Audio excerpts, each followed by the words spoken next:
quiero responder a una pregunta que muchas veces me hacen y es cómo hacer un devocional.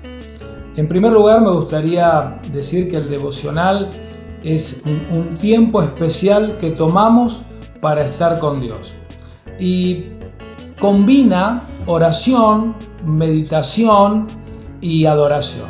Son cosas fundamentales para que un devocional pueda ser completo, podríamos decir. Entonces vamos a tomar este tiempo para poder dar un pantallazo. Si bien la relación con Dios, siempre hay que aclarar, es personal, y aún el tiempo que tomamos para estar en su presencia puede ir variando en la manera, en las formas, los tiempos, pero por lo menos para ayudarte a comprender de qué manera podríamos hacerlo un poco más organizadamente. Entonces, lo primero que tenemos que decir es que un devocional debe hacerse todos los días, porque así como necesitamos diariamente comer, respirar, bueno, también necesitamos alimentar nuestra relación con Dios, nuestra comunión con Él. Todos los días, y también, si es posible, este es un consejo aparte, pero tener un mismo lugar, un espacio con el cual uno sepa que lo utilizamos para poder buscar a Dios, tratando de que esto tenga que ver con quizás horarios en los cuales, bueno, si los chicos por ejemplo están en la escuela, podemos tomar un lugar que, bueno, capaz que después si están los chicos está ocupado, y así podríamos mencionar, depende por supuesto de los espacios en las distintas casas, pero es importante designar un lugar y un horario, porque esto va a permitirnos generar el hábito. Y el hábito es lo que nos permite que después sea una cuestión de todos los días sin que esto diga, uy, me olvidé. No, porque ya el hábito está hecho y lo vamos a tener como una gran necesidad, el poder pasar ese tiempo en la presencia de Dios. Así que es importante determinar un lugar, un espacio, un horario para hacer el devocional. También tenemos que agregar, como decíamos, que es la combinación de oración, ¿sí? Como decíamos antes, meditación en la palabra de Dios y adoración. Entonces quiero hablar de la oración. La oración es hablar con Dios, básicamente casi el ABC de cuando venimos a la presencia de Dios, aprender a hablar con Dios. Y esto es algo que lo tenemos que hacer naturalmente, de acuerdo a nuestra forma, a nuestras costumbres, hablar con Dios con confianza. Ahora bien, esto debe enmarcarse en algunas cosas que la Biblia dice que hay que hacer. Una es ser agradecidos, el poder tener un tiempo de acción de gracias, agradecer a Dios por todo lo que Él nos ha dado, aún por lo que le estamos pidiendo y creemos que Él nos va a dar, haciéndolo por fe. La acción de gracias es muy importante. En segundo lugar, tener una lista de peticiones, ¿sí? Porque a veces cuando vamos a orar nos olvidamos. Entonces uno puede ya preventivamente tener una lista, entonces la presentamos delante de Dios, mencionamos cada una de esas peticiones, ¿sí? Delante de su presencia, lo hacemos. Si alguien nos pide oración, podemos orar por alguien más también. Tener un tiempo para pedir oración. Luego hay una etapa donde necesitamos también ponernos a cuenta. Si encontramos que en nuestro corazón hay algo que no está bien, si sabemos que en algo le hemos fallado al Señor y sentimos esa carga, ese peso, que inclusive a veces nos hace más dificultoso el tiempo de oración, está bueno poder ser sinceros con Dios, abrirle el corazón y decir, Señor, perdóname, si te he fallado, hacer confesión de ese pecado, de esa acción, de ese pensamiento, de esa actitud, lo que sea que sintamos o entendamos por la Biblia que le hemos fallado a Dios. Y por último, una etapa de adoración. Esto, el orden lo damos nosotros, o sea, lo podemos cambiar, primero podemos adorar, luego otra cosa. Es decir, yo estoy dando un orden posible, pero también podés ir cambiando el orden de acuerdo un poco a tu momento delante de Dios. Pero la adoración es vital, tener un tiempo en el cual exaltamos a Dios, en el cual alabamos, ponemos en alto su nombre y le honramos por quien es Él, el Rey de Reyes, el Señor de Señores, y aún por lo que Él hace todos los días por nosotros o ha hecho aún antes de que naciéramos, al enviar a Jesús a morir en la cruz. Bueno, hay tantas cosas para poder alabar y adorar a Dios.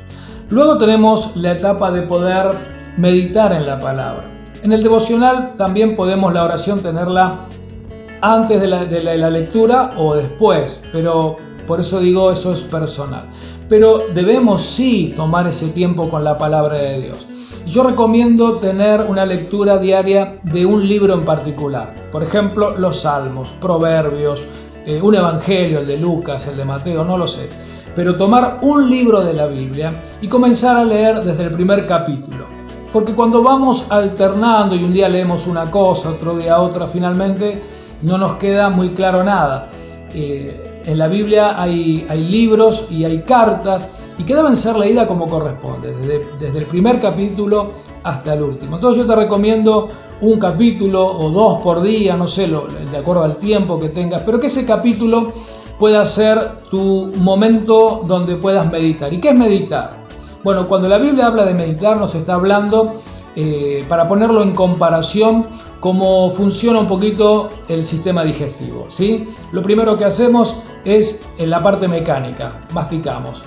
La palabra de Dios debe tener un tiempo en el cual nosotros podamos leer, pero luego empecemos a pensar en lo que estoy leyendo. Porque a veces leemos, estamos pensando en otra cosa, estamos distraídos, pero cuando yo puedo enfocarme y leer 1, 2, 3 veces el mismo capítulo si es necesario, comienzo a meditar, es decir, comienzo a hacerle preguntas a la Biblia y dejo que el texto comience a transformarse en mí en algo que me deje una enseñanza. Entonces, lo primero que hago es poder ver qué me dice el texto, qué dice literalmente, qué me está diciendo el texto. ¿Sí? Por ejemplo, la historia de David y Goliat, que yo la puedo leer, puedo ahí tener un tiempo de entender qué estaba pasando, cómo es que llega David a esa situación, por qué se transforma luego en un héroe. Ahora, después de entender qué dice el texto, debo saber qué me dice a mí el texto. Y ahí es donde yo empiezo a hacer empatía o a darme cuenta que me identifico con David, porque quizás estoy enfrentando no un gigante físico, pero sí un gigante espiritual, estoy enfrentando una prueba difícil. Y ahí es donde ya el texto se transforma en algo que Dios lo va a usar para hablar a mi corazón. Porque estoy ahora ya no solo leyéndolo de manera literal, sino transformándolo en una enseñanza para mí. ¿Qué enseñanza me deja? ¿Qué proporciones de bendición puedo tomar de ese texto? ¿Sí? ¿De qué me sirve en mi vida actual? ¿A qué preguntas me está respondiendo? Quizás yo le estaba preguntando algo a Dios y de repente en ese texto estoy encontrando una respuesta. Bueno, todo esto es un tiempo de meditación. Y por último, ¿qué decisión tomar? Porque de nada sirve que yo lea el texto, lo entienda, pero no lo aplique. La aplicación del texto tiene que ver con, bueno, ¿y ahora qué hago con el gigante? ¿Qué hago con ese problema que está delante y que quizá a mí me ha traído depresión o me ha traído temor, como le pasaba a los otros soldados que estaban allí? Porque todos hablamos de David y Goliat, pero nunca nos pusimos a pensar por qué ninguno de los otros soldados o guerreros acostumbrados a la batalla no se animaron a enfrentar a Goliat. Todo esto es meditar en la palabra de Dios. Y luego, como decíamos, la aplicación. ¿Qué voy a hacer yo ahora con esta palabra, con el gigante que tengo por delante? ¿Qué voy a hacer yo con mi realidad que enfrento día a día y que quizá me siento que no estoy pudiendo vencer? Bueno, de eso se trata un devocional, poder terminar entendiendo qué decisión tomar y poder cerrar con una oración declarando delante de Dios qué decisión he tomado de acuerdo a lo que he entendido que Dios habló a mi corazón a través de su palabra. Espero que te haya servido este pequeño video donde explicamos a grandes rasgos nuestro devocional cristiano, nuestro tiempo con Dios, que lo puedas practicar, lo puedas también de alguna manera ponerlo a tu gusto, ¿sí? Porque bueno, nosotros te damos esto para poder aplicarlo a la manera que vos creas que te conviene a vos, pero siguiendo estos pasos creo que vas a poder crecer en tu vida espiritual, en tu conocimiento de Dios y en la aplicación, que es lo más importante en la vida cristiana, la aplicación de lo que Dios me está hablando. Te mando un abrazo fuerte, que Dios te bendiga y que en el próximo video que nos encontremos puedas decir que estás ahí haciendo tu devocional cada día. Dios te bendiga.